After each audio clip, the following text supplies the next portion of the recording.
No podemos dejar de mencionar palabra de Dios, porque como siempre decimos, la palabra de Dios según Colosenses nos dice que debe abundar en nosotros. Así que un pasaje muy conocido, San Lucas capítulo 15, desde el versículo 11. Allí vamos a tomar como base para nuestra meditación. Y como siempre me gusta enmarcarlo en algo, y yo le puse como título otra historia. Y San Lucas capítulo 15, desde el versículo 11, lo leemos y dice la palabra del Señor. También dijo: un hombre tenía 2 hijos, el menor de ellos dijo a su padre: Padre, dame la parte de los bienes que me corresponde, y le repartió los bienes.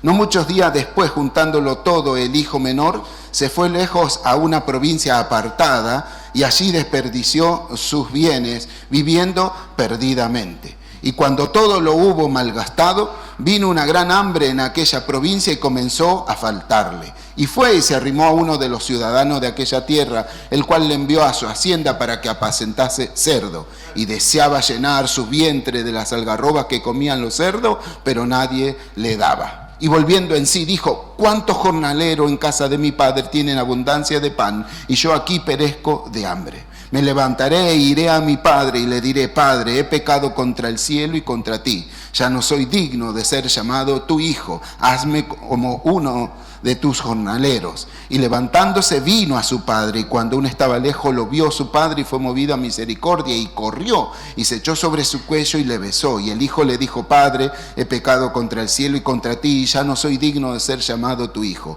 Pero el padre le dijo a su siervo: sacad el mejor vestido y vestirle, y poner un anillo en sus manos y calzado en sus pies. Y traed el becerro gordo y matadlo, y comamos y hagamos fiesta, porque mi hijo muerto era y ha revivido, se había perdido y es hallado. Y comenzaron a regocijarse. Amén. Jesucristo y sus parábolas. Siempre que Jesús va a dar una parábola, está motivado por algo. Él no es la que se le ocurre decir: bueno, ¿qué voy a hacer? Voy a decir una parábola. No, sino que hacía una parábola para hacer comparaciones. Él quería enseñar algún principio espiritual, y para eso tomaba cosas diarias, cosas normales, cosas fáciles de entender. Y lo que motiva al Señor a decir esta palabra es seguida a otras parábolas que Él ya también dio. Por ejemplo, anteriormente Él habla de una parábola que es de la oveja perdida. Y luego de esa también habla de una moneda perdida. Así que ahora lo que va a hablar es de un hijo que también estaba perdido.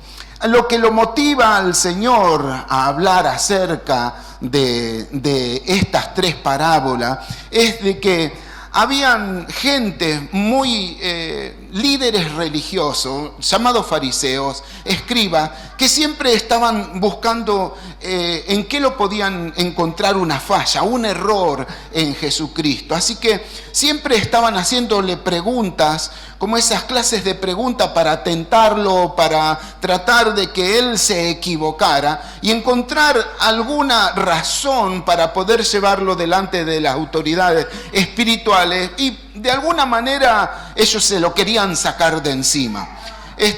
Jesús siempre estaba rodeado de gente que lo escuchaba, pero también había esta gente que siempre le trataba de encontrar la falla. Lo que se le decía de Jesús, el que era un comilón, que era un bebedor, que se juntaba con la peor clase de gente. Y entre esas cosas ellos decían: mirá que se la cree tanto de santo y se dice ser el Hijo de Dios, anda con los borrachos, anda con los pecadores, y no solamente que se rodea de esta gente, sino que también come con ellos.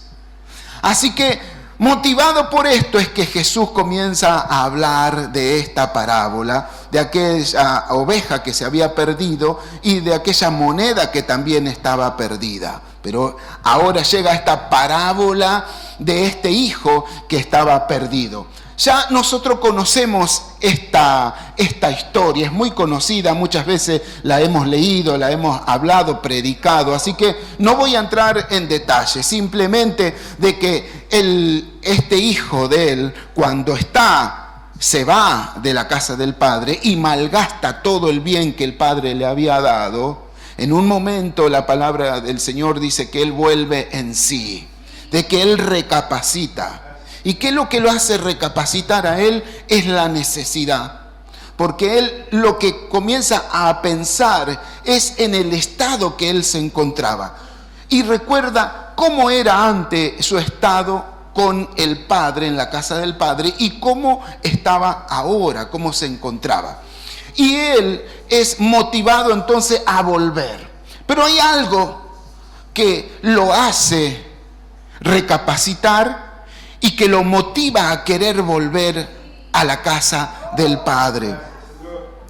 Y este versículo que está allí dice, versículo 17, volviendo en sí, dijo, fíjese lo que Él dice, ¿cuántos jornaleros tienen abundancia de pan? Y yo acá estoy pasando hambre.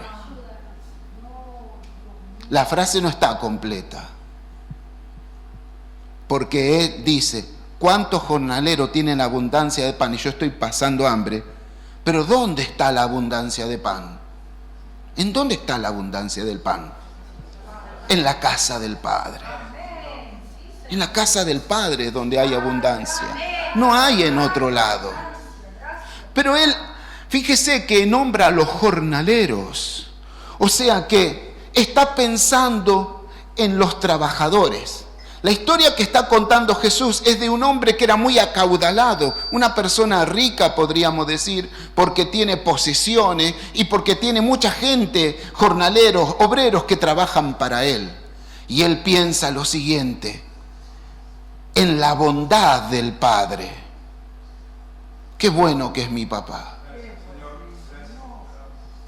Porque aún la gente que trabaja con él está bien. Los trabajadores, los obreros, qué bien que la pasan.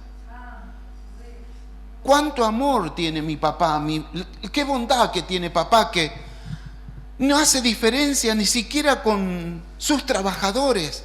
Qué bien que los trata, qué bien que les paga, los alimenta, les da todo. Y eso es lo que a él lo hace recapacitar.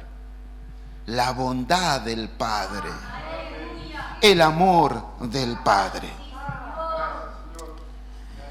Tal es así de que ellos escuchan esta historia y Dios está queriendo responder a lo que los demás pensaban.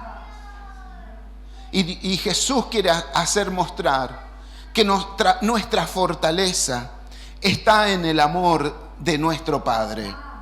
Que nosotros podemos encontrar sentido y razón en el amor del Padre. Que Dios nos ama a nosotros. Y no quiero usar la frase así como somos. Quiero usar esta frase a pesar de lo que somos. Él nos ama. Dios nos ama. Y fíjese el amor que este padre tenía de que lo estaba esperando siempre de que él regrese. El amor del padre lo movía a mirar todos los días, porque había algo en su interior que decía, tu hijo va a volver. ¿Y sabe qué es lo que le daba convicción a este padre que iba a volver? Porque él había hecho bien las cosas con su hijo. Y sobre todo le había demostrado amor. Por eso es que a nuestros hijos le debemos demostrar amor. Debemos amarlo siempre, besarlos.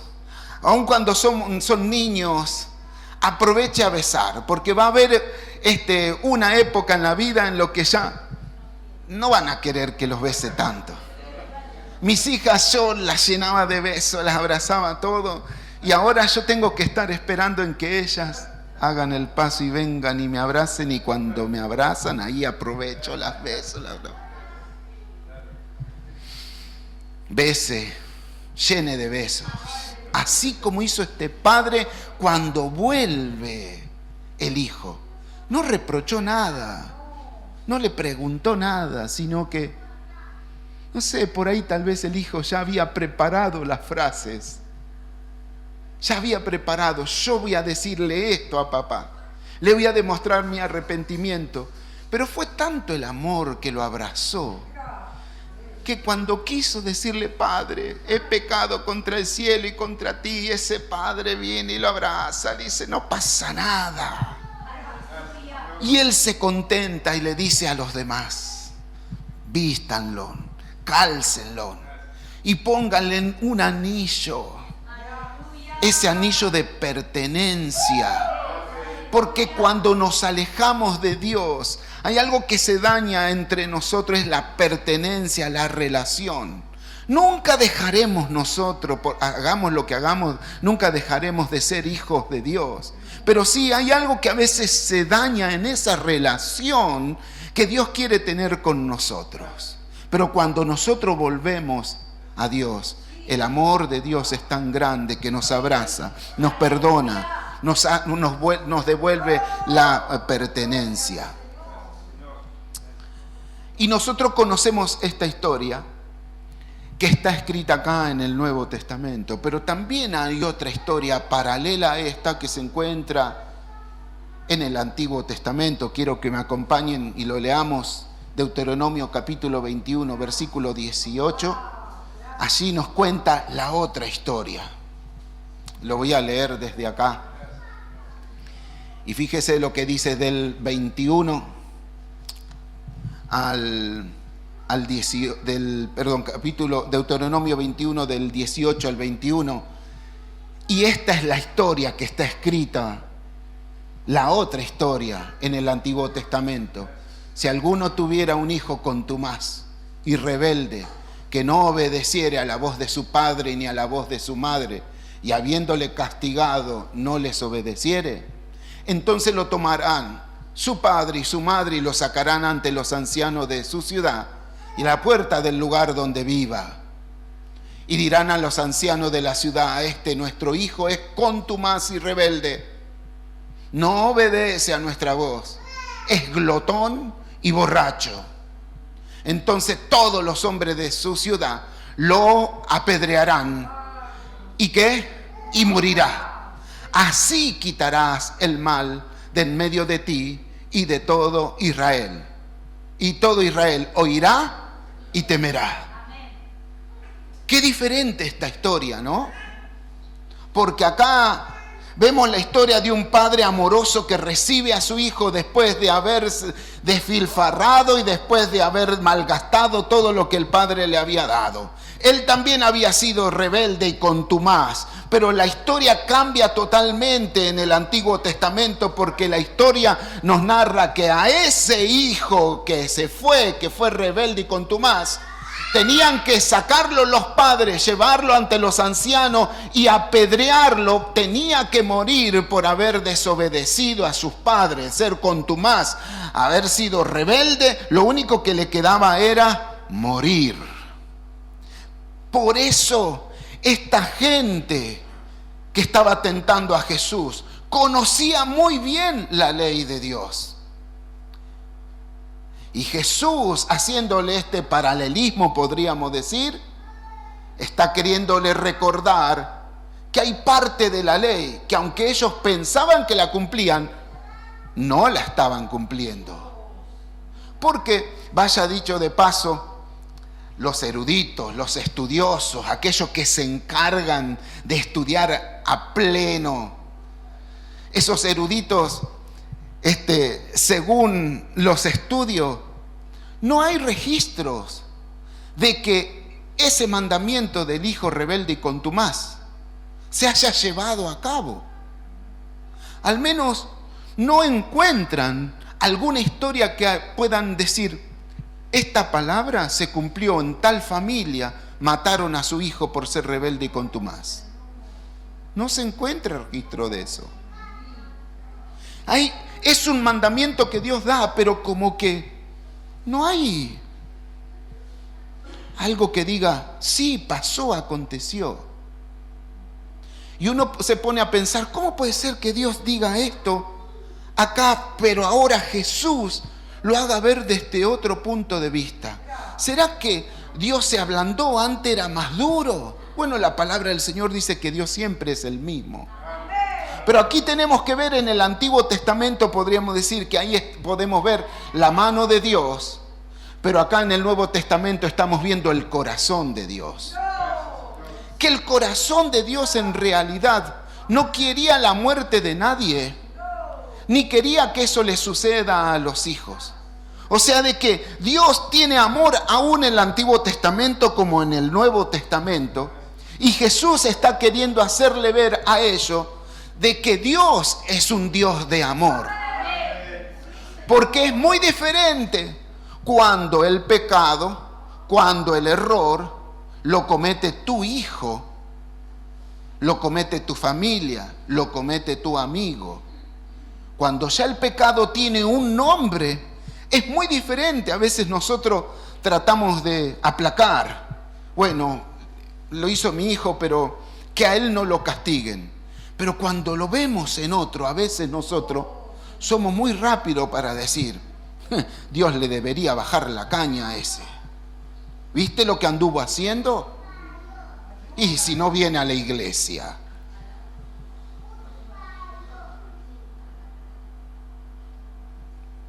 Un, dos, tres, hola, probando. Funciona, ¿no? Porque a veces nosotros somos muy rápidos, hermanos, para querer condenar a otro. Es lo que hacían estas personas, condenar a eso. Con esos pecadores se junta, con esos borrachos. Nosotros somos muy rápidos de lengua a veces para señalar al otro, pero cuando se trata de nosotros o de nuestra familia, es como que queremos cuidar, esconder. Porque quién sabe, tal vez alguno de los hijos de estos que estaban señalando a Jesús, es muy probable, Jesús que conoce todas las cosas, que haya sido un hijo contumaz y rebelde, pero ellos con sus hijos no lo señalaban, pero a los demás sí. Y es aquí el punto donde el Señor nos quiere mostrar otra historia. La historia de la compasión, la historia del amor, la historia de la empatía, de ponerte en el lugar de otro, de no señalar rápido, de no mover la lengua rápido, sino que nuestra función como hijos de Dios es la de amar, de abrazar, de besar, de contener, de levantar, de animar, de restaurar, de sanar. Para eso estamos nosotros. Y el Señor nos está haciendo ver otra historia. Que aunque Dios no deja de ser santo ni justo, pero la palabra del Señor dice que la misericordia de Dios triunfa sobre la justicia. Y no sé, hermano, tal vez a veces nosotros mismos nos cargamos de culpas también y no permitimos que ese amor de Dios nos sane, nos cure, nos levante. El enemigo puede llegar a usar a personas, incluso también puede llegar a usar esta cabecita y hacernos llenar de culpa de manera incluso que no podamos aceptar el perdón y el amor de Dios para nosotros. Y es muy sutil el enemigo haciéndonos creer que tal vez si alguien te dice el Señor te ama, Dios te perdona, pero te hace poner un sentimiento de culpa en vos. Y esta es la trampa del enemigo. Yo no me puedo perdonar. No me puedo perdonar a mí mismo. ¿Cómo puede ser que yo haya cometido eso? No lo puedo creer que me haya pasado esto a mí. No me puedo perdonar. Y esa es una estrategia del enemigo porque, hermano, quien tiene poder para perdonar toda clase de pecado, de error o como le quieras decir, es el Señor. Y en la cruz del Calvario el Señor ya nos ha perdonado. Pero el enemigo a veces te hace poner eso en tu corazón para hacerte una traba de querer seguir quedándote comiendo comida de cerdo, siendo de que en la casa de papá vos tenés toda abundancia y riqueza espiritual. Y eso de decir no me perdono a mí mismo es algo que viene infundido del infierno, porque, hermano, te hace querer poner en el lugar de aquel que verdaderamente perdona. Como decimos, el Señor, Dios es el que perdona. Pero ese pensamiento hace desplazar a Dios de ese lugar de perdonador y nos ponemos nosotros. Si yo no me perdono, entonces Dios no tiene poder para perdonarme. Si yo no me perdono, tal vez la sangre de Cristo no sea tan eficaz para perdonarme. Ese es el pensamiento que el enemigo te quiere poner. Pero necesitas volver en sí. Necesitas escuchar algo que te haga ver. Y hoy la palabra de Dios viene a nosotros para mostrarnos que hay otra historia. La historia del corazón de amor de Dios. Tal vez te haya quedado con el Dios del Antiguo Testamento. Pero, hermanos, estamos viviendo no solamente en el Antiguo, sino también en el Nuevo. Y vemos que Dios se muestra igual en el Antiguo como ahora. Dios siempre es amor. Tal vez para nosotros que vivimos en un tiempo cronológico necesitamos decir fue amor para que lo podamos entender nada más. Pero en la eternidad de Dios nosotros siempre estamos presentes ahí. Pero es para que nosotros, digamos, lo entendamos. Pero Dios siempre fue amor. Dios es amor. Y Dios seguirá siendo amor. Por eso siempre decimos, Dios no tiene amor. Dios es, dice la Biblia, amor. Dios es amor. Y ese es el amor que necesitamos ver. Recapacitar. Somos vulnerables, hermanos. ¿Quién no lo es? Si no fuera por la misericordia de Dios, ni yo pudiera estar acá, hermano.